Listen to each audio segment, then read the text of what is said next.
আজকেও তো ফেসবুকের মধ্যে দেখলাম মিজানুর রহমান আল আজহারি আমার বাংলাদেশের একটা সম্পদের নাম।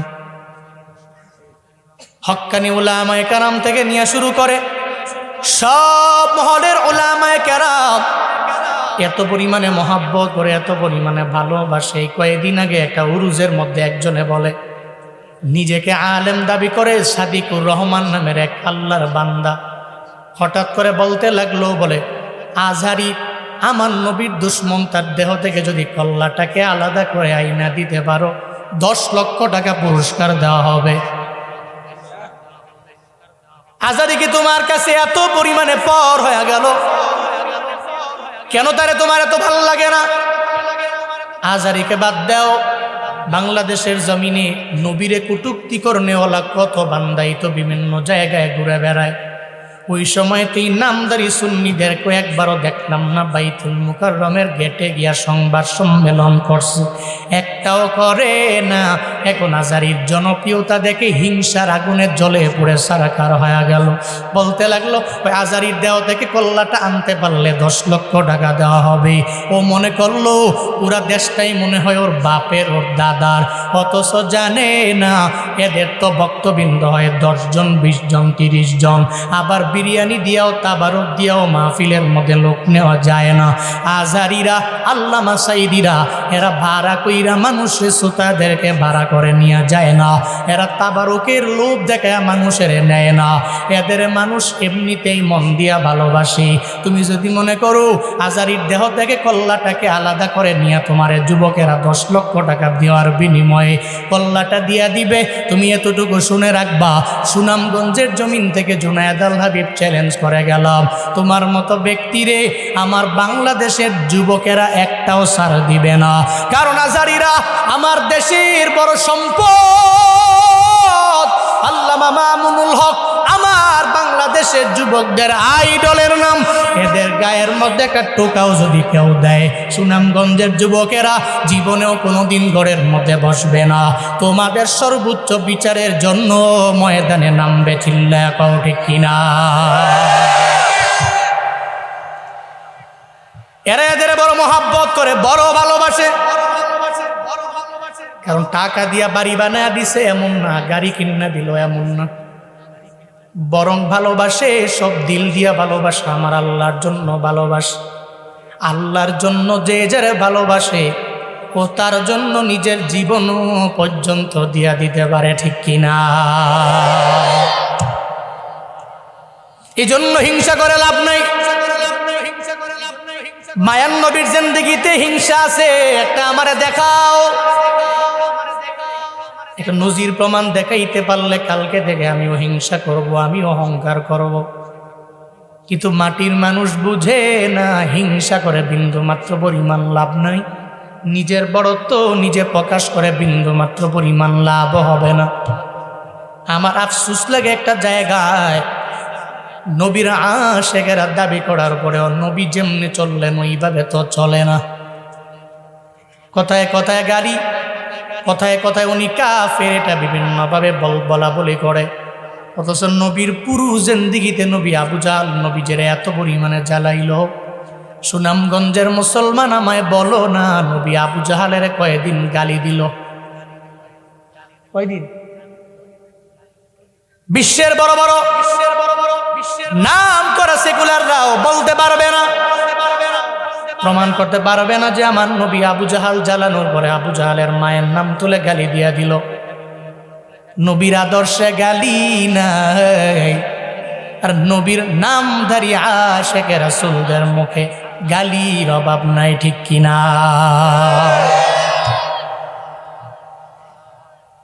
এমন আদর্শে নিজের আদর্শবান করিও, যেই আদর্শের মালা গলায় লাগাইলে নবী তোমারে সুপারিশ করে জান্নাতে নিয়ে যাবে। বলতেছিলাম ওই এতিম চিন্তা ভাবনা করে যে আবু জাহাল ভালো না, কিন্তু মুহাম্মদের চরিত্র অনেক পরিমাণে ভালো। ধুরে আমার মায়ার নবীর দরবারে যায়, নবীর দরবারে গিয়া চোখের পানি ফেলে ফেলে আমার মায়ার নবীর দরবারে কান্দে আর বলে, পয়গম্বর আবু জাহালের দরবারে আমার মা বাবায় মারা যাওয়ার পরে সব টাকা পয়সাগুলো তার কাছে সে নিয়ে গেল। আমি বড় গরিব, আমার বস্ত্র নাই, আমি আপনার দরবারে আসলাম, যদি আপনি পারেন আবু জাহালের দরবারে গিয়ে একটু সুপারিশ করে কিছু টাকা আমার আইনা দিবেননি। মায়ার নবী জানে এতিমের কত পরিমাণে কদরে, বাপ দৌড়ে চলে গেল আবু জাহালের দরওয়াজার সামনে গিয়া দাঁড়ায়া যায়। এই আবু জাহাল, এই ছেলের টাকাটা তুমি ফিরাইয়া দাও, এটা তোমার হক না, এটা বান্দার হক। আল্লাহর হক যদি কেউ নষ্ট করে, আল্লাহ চাইলে বান্দাকে মাফ করে জান্নাতে ঢুকাইয়া দিতে পারে, পারমিশন নেওয়া লাগবে না। কিন্তু বান্দার হক যদি নষ্ট করে আগাও, বান্দা যদি মাফ না করে, আমার আল্লাহ মাফ করতে পারবে না। বান্দার হক মারাত্মক, আল্লাহ মাফ করতে পারবে না। আপনি আল্লাহর হক নষ্ট করছেন, হঠাৎ করে একদিন তওবা করলেন, চোখের পানি ফেলা, চাইলে আল্লাহ আপনাকে মাফ করলে পারমিশন নেওয়া লাগবে না, অনুমতি নেওয়া লাগবে না। আল্লাহ আপনাকে মাফ কইরা ফায়াগফিরু লিমান ইয়াশা ওয়া ইউআযযিবু মান ইয়াশা, যারা ইচ্ছা তারই ক্ষমা কইরা দেয়, যারা ইচ্ছা তারই আযাবে দেয়। এটা তো ওনার কাছে সুপ্রিম পাওয়ার, উনি চাইলেই সম্ভব। কিন্তু বান্দার হক নষ্ট করলে আল্লাহ মাফ করতে পারবে। হাসরের ময়দানে আল্লাহ বলবে, ও বান্দা তুই জান্নাতে যাও, দুনিয়াতে আমার হক নষ্ট করো নাই, জান্নাতটা তোর জন্য বড় মায়া করে আমি বানাইলাম, যাও জান্নাতে যাও। ডান হাতের মধ্যে আমল নামা পায়া যখন জান্নাতের দিকে দৌড়ায়া যাবে, পথিমধ্যে যাওয়ার পরে হঠাৎ করে মধুপুরের এক আল্লাহর বান্দা দাঁড়ায়া যাবে, কয়ে কই যাও? কয়ে আমি জান্নাতে যাই। কয়ে দাঁড়াও, আজকে আমারে ওই দুনিয়া বিলাইনে তোমার নেতার পাওয়ার দেখায়া যে 1,00,000 টাকা আমার মাইরা দিলাম, নেতার ক্ষমতা থাকার কারণে আমি আমার টাকাটা তোমার দরবার থেকে উদ্ধার করতে পারলাম না। আজকে ওই 1,00,000 টাকা আমায় দাও, এর উপরে রবের জান্নাতে যাও। দিতে পারবে না, কারণ হাসরের ময়দানে টাকাও নাই। টাকা যেহেতু নাই, তাহলে তোমার আমল নামা থেকে আমার নেক দিয়া দাও। একটা পর্যায়ে দেখা যাবে কনফার্ম জান্নাতি ব্যক্তিটা তার নেক দিতে দিতে দিতে দিতে এমন একটা হালাত হয়ে যাবে, 10,000 টাকার বিনিময়ে, 20,000 টাকার বিনিময়ে, 50,000 টাকার বিনিময়ে, 1,00,000 টাকার বিনিময়ে দেখা যাবে তার জিন্দেগির সমস্ত আমল নামার আমলগুলো তার আমল নামায় দেওয়া লাগবে। কনফার্ম জান্নাতি ব্যক্তিটা জাহান্নামী, আর যে জাহান্নামী ওই ব্যক্তিটাই জান্নাতি হয়ে যাবে। বান্দার হক মারাত্মক। তাফসীরে জালালাইনের 2 জালাল, জালালউদ্দিন সুয়ুতি, জালালউদ্দিন মহল, জালালান। জালালউদ্দিন সুয়ুতি রহমাতুল্লাহ আলাইহি বলেন, বাগদাদ থেকে একদল কাফেলা রওনা হলো, যাবে মক্কা মদিনায় হজের জন্য। হুজ্জাজদের কাফেলা রওনা হলো। আগের জামানায় তো হাইটা হাইটা পায়ে হাইটা যাইতে হজে। কি সোনামণি, হ্যাঁ আরাম করে বউ, উঠতো না। 2 জন মাঝখান দিয়ে উঠতে গেছে গা, মনে করছে অন্য হুজুর, সাফা দিয়া বইয়ান উঠতেন না। পর ওয়াশ টাশ বন্ধ করে আমদের লয়ে ওয়াশ করিলাম 5 মিনিট আগে, পরে আমার ওয়াশ। আগে ওয়াশ পরে ওয়াশ, বইয়েন। রাগ করছেন? কষ্ট পাচ্ছেন নাকি আপনারা? কোন মার হাবা, আরো জোরে মার হাবা। কারণ আইসেন তো আপনার ইচ্ছায়, যাইতে হবে আমার ইচ্ছে। বেশি হয়ে গেছে না, থাও থাও, আপনার যাইয়েন গা নাই গা, হুজুরের সামনে দেখে ডান দিকে তোর দেয় না, যাইয়েন না পেলাম, দাঁড়ায় থাকে। আর যদি বলে না দাঁড়ায় এখন তো মজা লাগে না, তাহলে বইয়ালাম গিয়া। জোরে বলে না আমিন। পথিমধ্যে যাওয়ার পরে হঠাৎ করে একজন হাজিদের মধ্যে একজন হাজি অসুস্থ হয়ে পড়ে, মারাও গেল। উনি উঠছে কেন না? যেই মুরব্বীও কই যান, 1 নাম্বার হতলে যাওন যাব। আউন যাইব, বন যাইব, লাগলে কুলবালিশ বানায়া কুইতা লাউন যাইব, মাগার উঠা যাবে না। বোকা বিশাল এক মরুভূমি এলাকা, পুরো এলাকার মধ্যে কোনো জায়গায় তো বাড়িও নাই, ঘরও নাই। তাহলে যেহেতু বাড়িও নাই, ঘরও নাই, কেমনে কবর খনন করবে, কেমনে ওই হাজিরে কবরের মধ্যে দাফন করবে, চিন্তায় পড়ে গেল। কুদালও নাই। 2-3 জনকে দায়িত্ব দেওয়া হলো, মরুভূমির অপর প্রান্তে গিয়া যদি কোনো একটা বাড়ি পাও, কুদালটা আইনা কবর খনন করো। 3-4 জনে চলে যায়।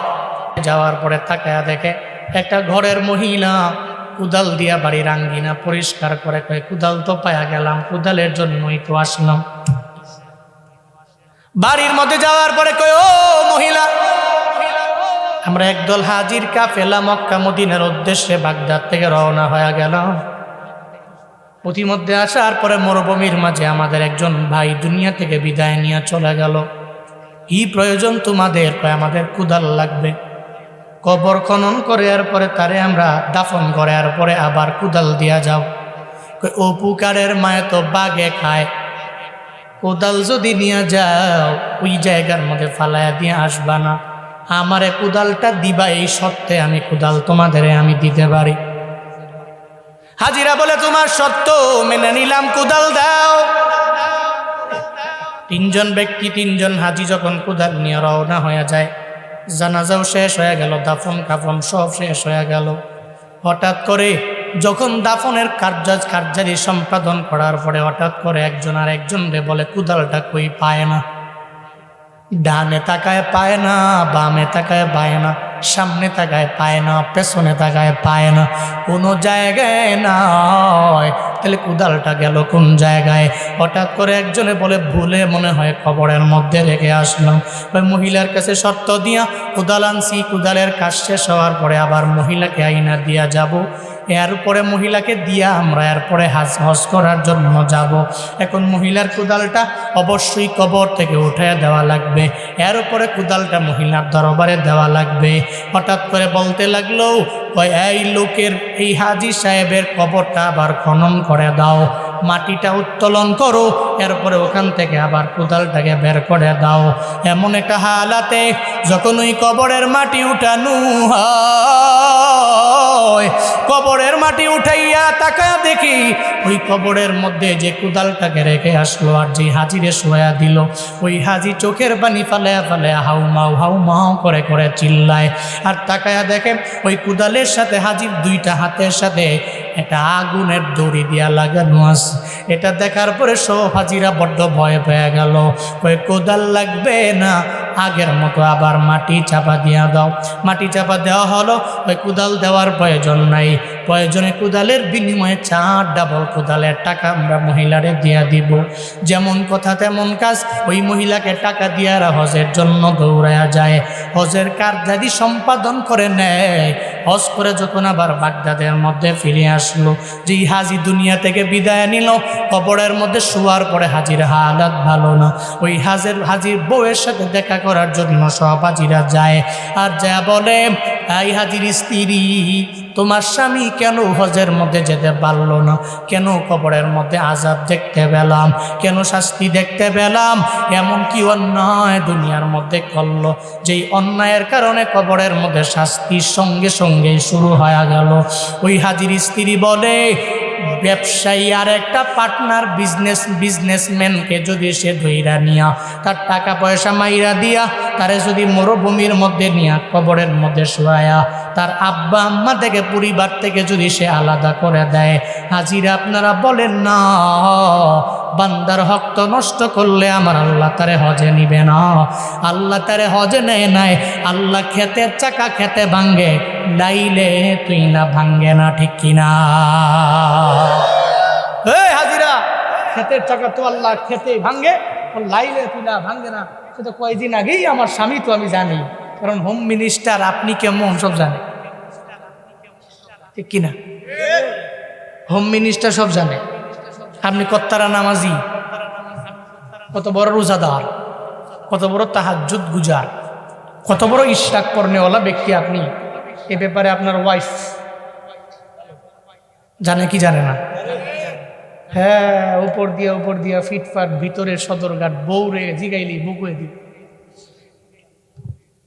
কারণ বউ জানে পুঁজি কদ্দুর। আর তোমাকে যাবো বউ নাই, তোমাকে কেউই জানে না, তোমাকে তো কিছুই নাই দিলে। আল্লাহ এই শীতে যাগো বউ নাই, একটা সুন্দরী রূপসী রূপবতী চরিত্রবান ভালো বংশাবলী মাইয়া তুমি কপালে জুটায়া দিও। যারা বিয়া করছে হেরারও জোড়া আমি পিছে হেগো কথা হইলো যে একটা না করছি আরো 3টা বাহি আসছে, সাবধান ভাই যে কইেন না মাইরা লাগব। কোন মার হাবা, জোরে মার হাবা, বিবি কয় সে কয়েকদিন আগে তার এক বিজনেস পার্টনারকে মাইরা ধইরা তার টাকা পয়সা মাইরা দিয়া তারা তার আব্বা আম্মা থেকে আলাদা করে নিয়ে মরুভূমিতে দাফন করে আসছে। আর সেই টাকা দিয়া মানুষের টাকা মাইরা দিয়া সে হজে যাবে, আর আল্লাহ তাকে হজে নেওয়ার জন্য বসে রয়েছে। বিবি কয় আল্লাহ ক্ষেতের চাকা খেতেই ভেঙ্গেছে, লাইলে তুলে ভাঙ্গে নাই, যেমন কর্ম তেমন ফল। এই জন্য বান্দার হক মারাত্মক। আল্লাহ সবাইকে বুঝার, মানার, আমল করার তৌফিক দান করেন। আরো জোরে পড়ে না আমিন। নবীজি যে বুঝাচ্ছেন, আয় আবু জাহাল, টাকা তোমার না, টাকা কার? এতিমের। কার? এতিমের। দিয়ে দাও। আবু জাহালকে কেয়ামতের ভয় দেখাতে লাগলে। এখন যারা আখিরাতকে বিশ্বাসই করে না, এদেরকে কেয়ামতের ভয় দেখায় লাভ আছে? কথা বলে না কেন? লাভ আছে? আবু জাহাল তো মানতে চায় না, কয় কিয়ামত বলতে দুনিয়ার মধ্যে কিছুই নাই। হ্যাঁ, মোহাম্মদ যতই সুপারিশ করো এতিমের টাকাটা আমি এতিমের ফিরাও দিব না। মায়ার নবী মনটা খারাপ করে করে করে করে চোখের পানি ফেলায়া ঘরের মধ্যে চলে গেলেন। মুফাসসিরিন কেরাম বলেন, মক্কার ওই সময় কুখ্যাত ওই সময়ে ছিল আবু সুফিয়ান বড় ধনী মানুষ। প্রতি সপ্তাহে সপ্তাহে একটা উট জবাই দিয়া দিত। সব ধনীদেরকে দাওয়াত দিয়া ওটের গোস্ত বক্ষণ করে, ওটের গোস্ত খাওয়ায়। একদিন একটা এতিম যায় বলে, আবু সুফিয়ান আমার পেটের মধ্যে খাবার নয়, আমার মাও নাই, আমার বাবাও নাই, একটু তোমার উটের গোস্ত থেকে যদি আমার গোস্ত দাও তাহলে আমার জন্য ভালো হবে, পেটের ক্ষুধা নিবারণ হয়ে যাবে। আবু সুফিয়ান তো দেয় না, বরং তারে ধমক দিয়া লাঠি দিয়ে আঘাত করে তখন তারে বিদায় করে দেয়। আমার নবী শোনার পরে নবী চোখের পানি ফালায়া ফালায়া এতিমদের জন্য কান্না করে। আল্লাহ কয়, জিবরাইল আমার নবীর দরবারে সূরা মাউনটা নিয়ে যাও, সূরা মাউন নিয়ে যাও। আরাআইতাল্লাযী ইউকাযযিবু বিদ্দীনি ফাযালিকাল্লাযী ইয়াদউন ইয়াতীম ওয়া লা ইয়াহুদ্দু আলা তাআমিল মিসকিন ফাওয়াইলুন লিল মুসাল্লিন আল্লাযীনা হুম আন সালাতিহিম সাহুন ওয়াল্লাযীনা হুম ইউরাউনা ওয়া ইয়ামনাউনাল মাউন। জোরে বলেন আল্লাহু আকবার। আরো জোরে আল্লাহু আকবার। আল্লাহ পাক নবীকে বলছেন, নবী আর ওয়াইতা, আপনি দেখেছেন কি? আল্লাযী ইউকাযযিবু বিদ্দীন, যে আখিরাতের দিনকে মিথ্যা প্রতিপন্ন করে, মিথ্যা মনে করে। আপনি দেখেছেন এদেরকে? আল্লাহ প্রশ্ন করছেন, হামজা ইস্তেফাম দিয়ে প্রশ্ন করছেন, আপনি দেখেছেন এদেরকে যারা আখিরাতের দিনকে অবিশ্বাস করে, মিথ্যা মনে করে? আপনি যতই আবু জাহালকে বলেন কিয়ামতের ভয় দেখান, এরা তো আখিরাতের দিনকে মিথ্যা মনে করে।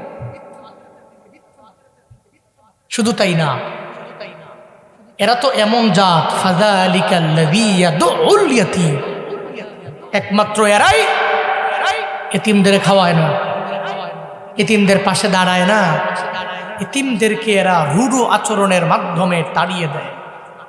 এক কথায় আখিরাতের দিনের প্রতি যাদের বিশ্বাস নাই এরা এতিমদেরকে খাওয়ায় না।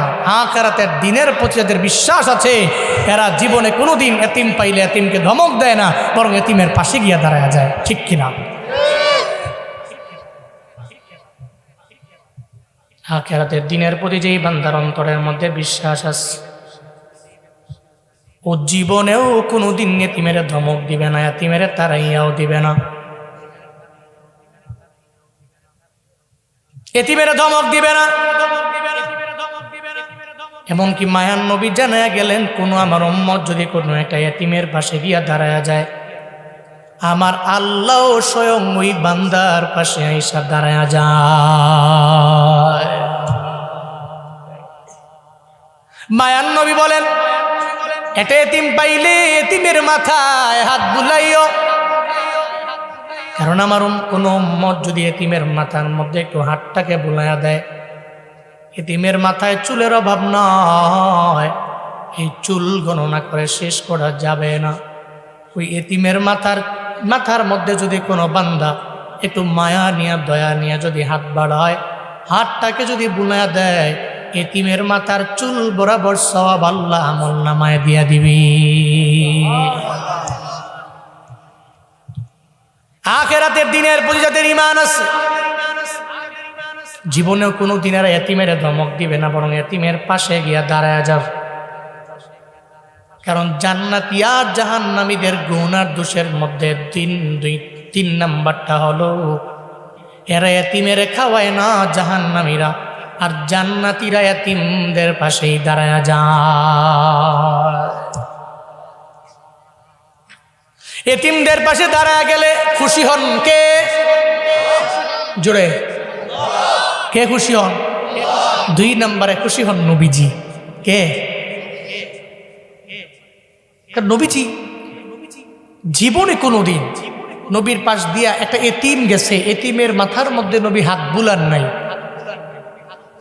এ ব্যাপারে প্রমাণ দলিল পৃথিবীর কোনো নাস্তিকও পর্যন্ত দিতে পারবে না। উনি এতিমদের ভালোবাসতেন, এতিমদের মহাব্বত করতেন। এতিমদের ভালোবাসা ওনার অন্তরে এত পরিমাণে ছিল। একদিন আমার মায়ান নবী খেলার মাঠের কিনারা দিয়া যায়, তাকায়া দেখে একটা ছোট্ট বালক খেলার মাঠের মধ্যে খেলাধুলাও করে না, খেলার মাঠের কিনারায় দাঁড়ায়া দাঁড়ায়া চোখের পানি ফালায়া কান্দে। মায়ান নবী বলে, রে এতিম, চোখের পানি ফালায়া ফালায়া কান্না করো কেন? কেন খেলার মধ্যে যাও না? নবী গো, খেলতে গেলে আমার মায়ের চেহারার কথা মনে পড়ে যায়, আমার বাবার চেহারার কথা মনে পড়ে যায়। আমি খেলার মাঠের মধ্যে গেলে আমার তো পেটের মধ্যে খাবার নয়, ক্ষুধার যন্ত্রণা, আমি খেলতেও পারি না। আর আমার এই দুনিয়াতে মাও নাই, আমার বাবাও নাই, আমার ঘরও নাই, আমার বাড়িও নাই। আমার মায়ার নবী বলতে লাগলেন, রে মায়া আমার কাঁধের মধ্যে নিয়া নিয়া তুলে আমার ঘরের মধ্যে নিয়ে যাও। মায়ার নবী ঘরের মধ্যে নিয়ে গেলেন। ঘরের মধ্যে নিয়ে আম্মা জান আয়েশা সিদ্দিকা রাদিয়াল্লাহু আনহাকে জানায়া দিলেন, ও আমার বিবি আয়েশা, আমি নবীর মতো তো এতিম এই দুনিয়ার মধ্যে আর কেউ নাই। আমি মুহাম্মদ এতিম ছিলাম, এই এতিম ছেলেটাকে আমি তোমার দরবারে হ্যান্ড ওভার করে দিলাম। ওরে গোসল করে দেও, সুন্দর কাপড় পরাইয়া দাও। এতিমের নবী বলল, আজকে থেকে তুমি আমারে বাবা বলবা, আর ঘরের মধ্যে তোমার আয়েশাকে আমার বিবি আয়েশা, ওই আয়েশাকে তুমি আম্মা বলবা। একটু চিন্তা করবা না, দুনিয়াতে তোমার বাবাও নাই, মাও নাই, আমি নবী হয়ে গেলাম তোমার বাবা, ঘরের মধ্যে আয়েশা হলো তোমার মা। চিন্তাও করবা না যে তোমার যে পৃথিবীতে বাবা নাই, মা নাই, চিন্তা করবা না, আমি তোমার বাবা আর আয়েশা তোমার মা। আম্মা জান আয়েশা গোসল করাইয়া সুন্দর কাপড় পরাইয়া মায়ান নবীকে দিয়া দিলেন। নবী তাকে দিয়া নিয়া যখন মসজিদে নববীর দিকে যায়, যাইতে যাইতে আমার নবী কয়, এতিম রে, তোরে কেন আমি প্রায়োরিটি দিলাম? কেন আমি আমারে বাবা বলার জন্য পারমিশন দিলাম? কেন আমি তোমারে আমার বিবি আয়েশারে মা বলার ব্যাপারে পারমিশন দিলাম, অনুমতি আমি কেন দিলাম?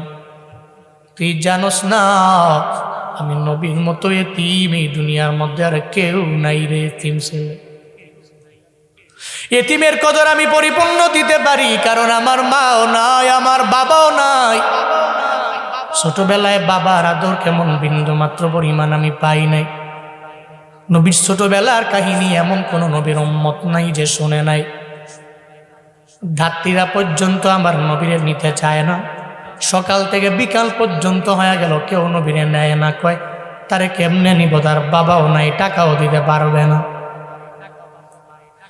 ছোটবেলায় দুধমা হালিমার ঘর থেকে আমার মায়া নবী মা আমেনার ঘরে যখন আসলেন, হঠাৎ করে একদিন খেলাধুলা করার জন্য আমার নবী মাঠের কিনারায় যায়। নবী খেলে না, কারণ 4 বছর বয়সে আমার নবীর কাছে আল্লাহ জিব্রাইল পাঠায়া সিনা চাক করেছেন। দুনিয়াবি যত মোহ আছে, লোভ আছে, আমার মাওলা আমার নবীর থেকে সরাইয়া দিয়েছে। খেলার মাঠের কিনারায় দাঁড়াইয়া নবী তাকায়া তাকায়া দেখে কেমনে ছেলেরা খেলাধুলা করে। হঠাৎ করে যখন সন্ধ্যা গনিয়ে আসলো, সন্ধ্যা আসার পরে আমার মায়ার নবী তাকায়া দেখে সব শিশুদের বাবারা এদের নেওয়ার জন্য খেলার মাঠে আসলো। এদের গালে চুমু দেয়, নাকের মধ্যে চুমু দেয়, কপালের মধ্যে চুমু দেয়, সুন্দর করে আদর করে করে করে করে আর পরে বাড়ির মধ্যে নিয়ে যায়। মায়ার নবী চিন্তায় পড়ে গেলেন, আমিও তো খেলার মাঠের মধ্যে আসলাম, আমার বাবা কেন আসে না? সব ছেলেদের বাবারা আসলো, এদের গালের মধ্যে চুমু দিয়ে দিল, নাকে কপালে চুমু দিয়ে দিল, আমার বাবা কেন আসে না? আমার বাবা কেন আমারে নিয়ে যায় না? অভিমান করলো। খেলার মাঠের কিনারায় দাঁড়ায় দাঁড়ায় চোখের পানি ফেলায় কান্না করে। সন্ধ্যাও যখন হয়ে গেল, নবীর মা আমেনা চিন্তায় পড়ে গেলেন, মোহাম্মদ আমার ঘরে কেন আসে না? মা আমেনা ঘর থেকে বের হয়ে গেলেন। ঘর থেকে বের হয়ে আমার মায়ার নবীর মা থাকা দেখে সব শিশুরা খেলাধুলা করে বাড়ির মধ্যে যায়। জিজ্ঞাসা করে, এই ছেলেরা মোহাম্মদের দেখছো নি? কই মোহাম্মদের নাম আমরা জানি না, তবে দেখছি গো একজনে খেলার মাঠের কিনারার মধ্যে দাঁড়ায়া চোখের পানি ফালায়া ফালায়া কান্দি। দেখছি একজনে খেলার মাঠের কিনারায় দাঁড়ায়া চোখের পানি ফালায়া কাঁদছে, তুমি ওনার নাম জানি না। মা আমেনার বুঝতে আর বাকি রইল না, এটা আমার শিশু মোহাম্মদ ছাড়া আর কেউ হতে পারে না। কারণ সে চোখের পানি ফেলায় ফেলায় খেলার মাঠের কিনারায় দাঁড়ায় দাঁড়ায় কান্দে। মা আমেনা দৌড়ে যায়, আমার মায়া নবীর সামনে গিয়া বলতে লাগলো, মোহাম্মদ রে ও বাবা, মোহাম্মদ রে ও বাবা, কে তোমারে মারলো? আমি মায়েরে বলো না। কে তোমায় মারলো? আমি তোমার দাদার কাছে বলবো। তুমি যদি আমারে বলো, তোমার দাদার কাছে বললে তোমার দাদায় বিচার কার্য ফায়সালা করে দিবে কে তোমারে মারলো। আমার মায়ার নবী জানায়া দেয়, ও মা আমার, দুনিয়ার কেউ তো আমারে মারেও নাই, আমারে আঘাত করেও নাই, বরং আমি আমার বাবারে মিস কইরা চোখের পানি ফালায়া ফালায়া কান্না করি। আমি যখন খেলার মাঠে এসেছি, আমার মা খেলার মাঠের কিনারার মধ্যে দাঁড়ায় দাঁড়ায় আমি খেলা দেখলাম। সন্ধ্যা গনিয়ে আসলো, তাদের বাবারা আসলো, কপালের মধ্যে চুমু দিয়ে দিল। আমার বাবাও আসে না, আমারে কপালের মধ্যে চুমু দেয় না। আমার কেন আমার বাবায় নেয় না? এই জন্য আমি বাবার কথা মনে করে চোখের পানি ফেলায় কান্না করি। মা আমেনা কয়, তোমার বাবা তো তোমারে নেওয়ার জন্য আসতে পারবে না, কারণ তোমার বাবা নাই, বাবা তো দুনিয়া থেকে বিদায় নিয়ে চলে গেল। মায়ার নবী কয়, তাহলে আমার বাবার পাশে তুমি আমারে নিয়ে যাও। ওই জীবিত বাবা না, তোমার মৃত বাবার কবরের পাশে গিয়া তুমি দাঁড়ায়া যেতে পারবা। ওই আমারে নিয়ে যাও, আমি আমার বাবার কবরের পাশে গিয়া দাঁড়ায়া যাও।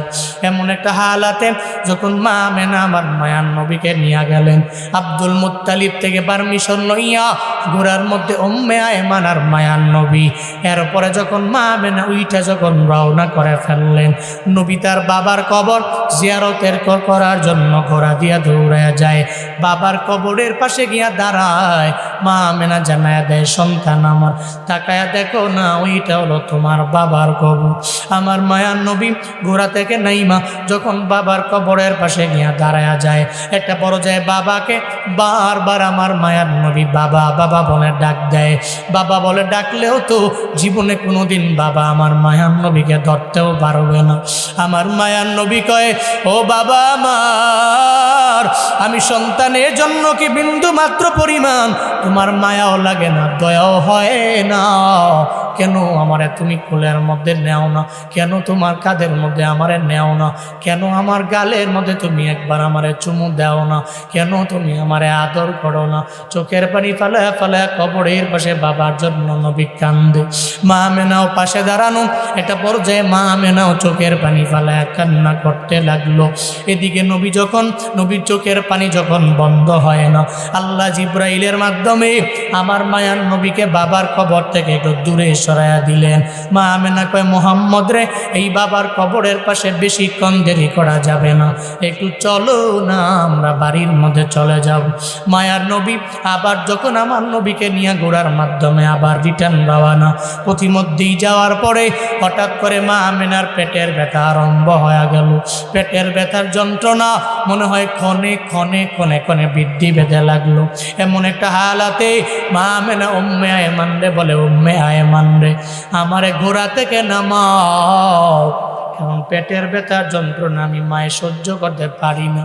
যখন নবী মাকে নামানো হলো, মা আমেনা ঘোড়া থেকে নামার পরে পেটের ব্যথা কমে না, মনে হয় দিন দিন দিন দিন দিন দিন আরও বাড়ে, মানে ক্ষণে ক্ষণে সময়ে সময়ে আরও বেড়ে যায়।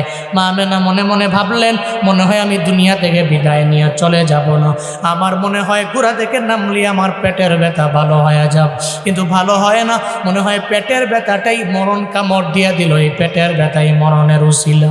মা আমেনা চিন্তায় পড়ে গেলেন, আমার মুহাম্মদ বাবার জন্য চোখের পানি ফালায়া কান্না করে, আমি মাও যদি বিদায় নিয়ে চলে যায়, তাহলে মুহাম্মদ বাবাও পাবে না, দুনিয়ায় মাও পাবে না।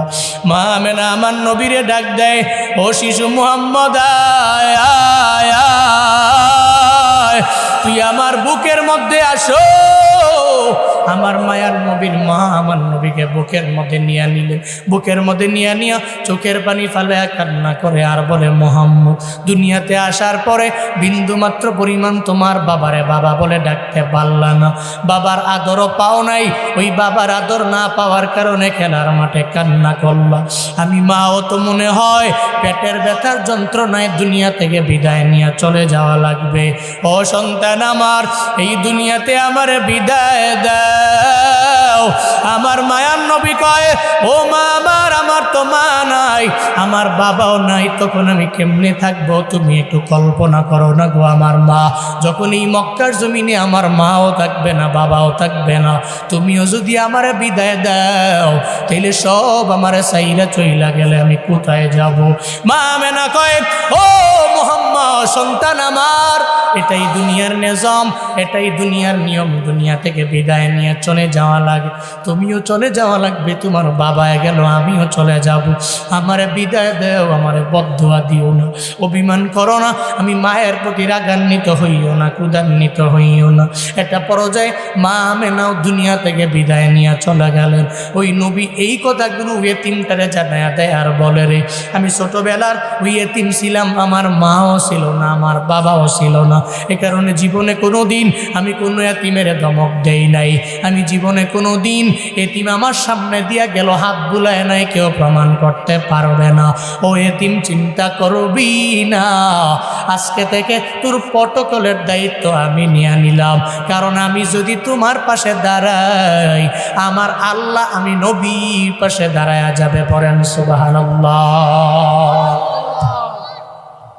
এতিমের পাশে দাঁড়াইলে খুশি হয়ে যান কে? কে?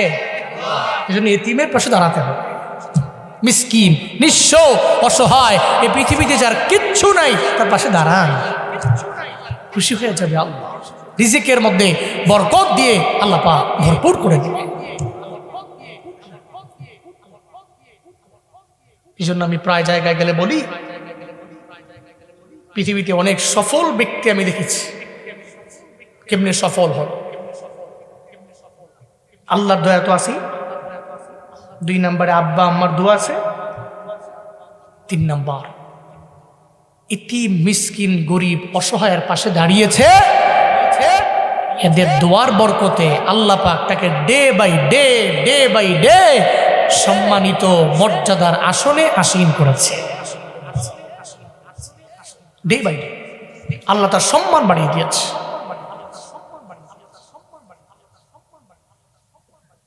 গত 2 মাস আগে আমার প্রোগ্রাম ছিল জামালপুর জেলার মধ্যে, 3-4 দিনের জন্য জামালপুরে গেলাম। কষ্ট হচ্ছে আপনাদের? জামালপুরের প্রোগ্রামে যাওয়ার পরে জামালপুর রেল স্টেশনের মধ্যে একটা দুধ চা বিক্রি করে আমার ড্রাইভার এটার বড্ড ভক্ত হয়ে গেছে।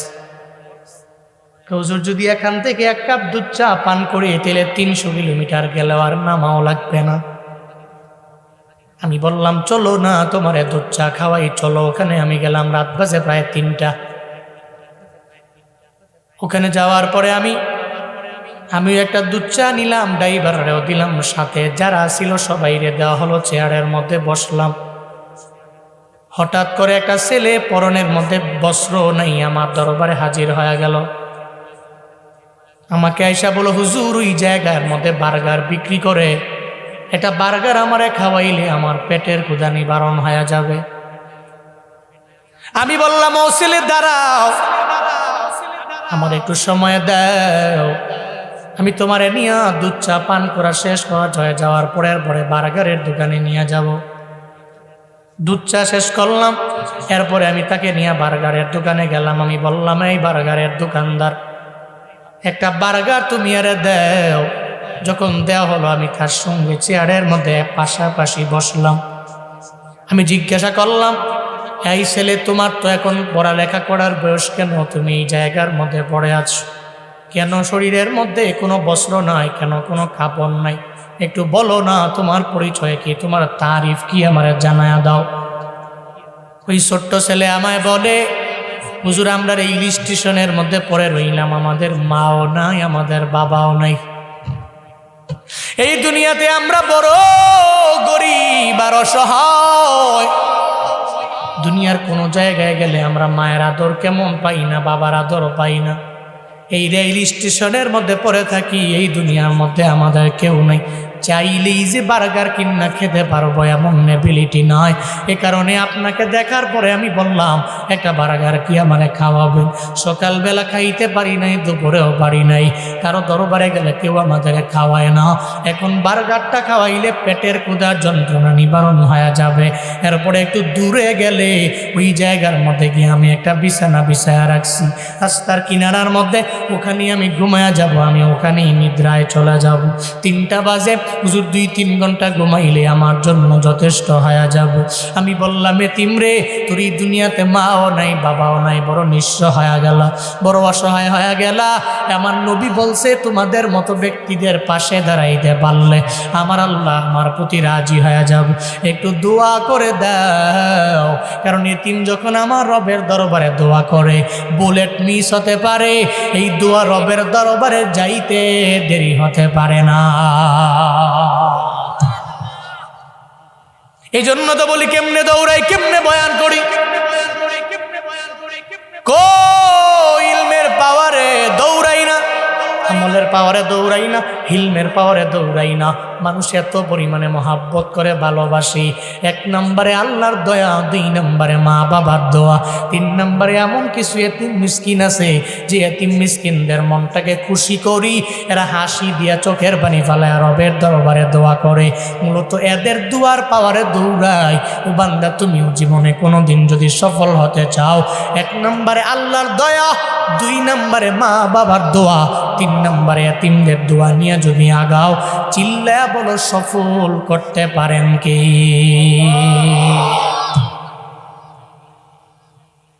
দুনিয়াবি লাইনে তো সফল, আখিরাতের লাইনে আরো সফল। সুবহানাল্লাহ পড়বেন না? দুনিয়াতেও সফল, আখিরাতেও সফল। ওটাই তো আল্লাহ বলছেন, যারা আখিরাতের দিনের প্রতি মিথ্যাচার করে এরা জীবনে কোনোদিন এতিমদের পাশে দাঁড়ায় না, বরং গলা ধরে ধাক্কা দিয়া, ঘাট ধরে ধাক্কা দিয়া তাড়িয়ে দেয়।